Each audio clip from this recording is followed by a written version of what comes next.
From rapping to acting in a spy film to dancing in a 1980s hit song, French President Emmanuel Macron does it all. Except he actually really doesn't. This video that you're looking at, in case you didn't notice the banner there, is all AI generated. And it was posted by the French president to actually promote the Artificial Intelligence Action Summit that's taking place right now in Paris. World leaders, CEOs, scientists all together to discuss an abundance of issues related to AI. Vice President J.D. Vance represented the U.S. and did take part in the discussion, only to end with a warning to all the leaders that heavy regulation could kill technology. And we need our European friends in particular to look to this new frontier with optimism rather than trepidation.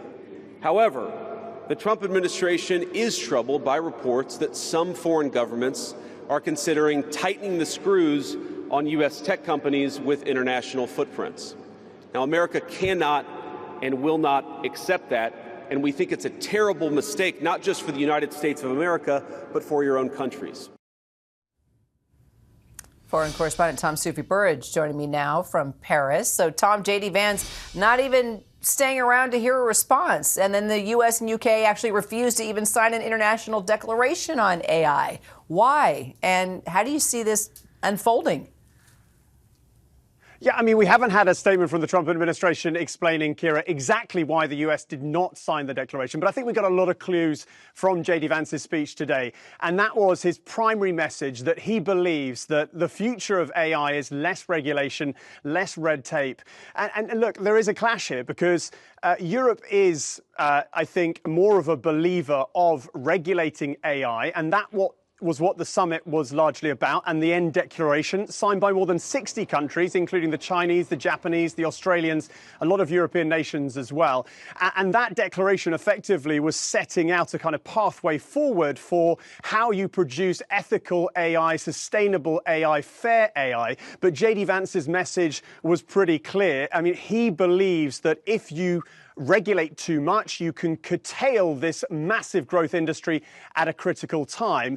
And, you know, clearly, I think for all the niceties and the body language between French President Emmanuel Macron and Vice President J.D. Vance today, there were clear differences on policy when it comes to the future of AI and how you regulate or not going forward. So then is there any concern from these world leaders that Trump will issue tariffs if Europe doesn't get on board and, you know, do something about regulating AI? Well, look, I think, Kira, the European Union is going to continue to regulate AI. They're committed to that. I mean, the US will regulate as well. I think there's, you know, there'll be some common ground here. Tariffs, the debate over tariffs, I think, was really the main show today in terms of J.D. Vance's trip here to Paris. You know, he sat down with the President of the European Commission, Ursula von der Leyen, other top EU officials. We know the Trump administration has been threatening wider tariffs beyond the 25% tariffs on steel and aluminum.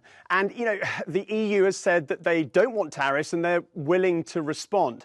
I think, you know, what we've also had in this speech from J.D. Vance today is a clear hint that the US is a little bit worried about reports, and we saw it in the Financial Times newspaper a few days ago, that the EU is preparing measures that if US tariffs go very widespread and quite aggressive, then the EU is preparing potentially to take quite stringent measures against US tech firms in reprisal. And I think that is something that clearly, given the language J.D. Vance came out with today, worries the US. Kira? Tom Soufi-Burridge for us there in Paris. Tom, thank you.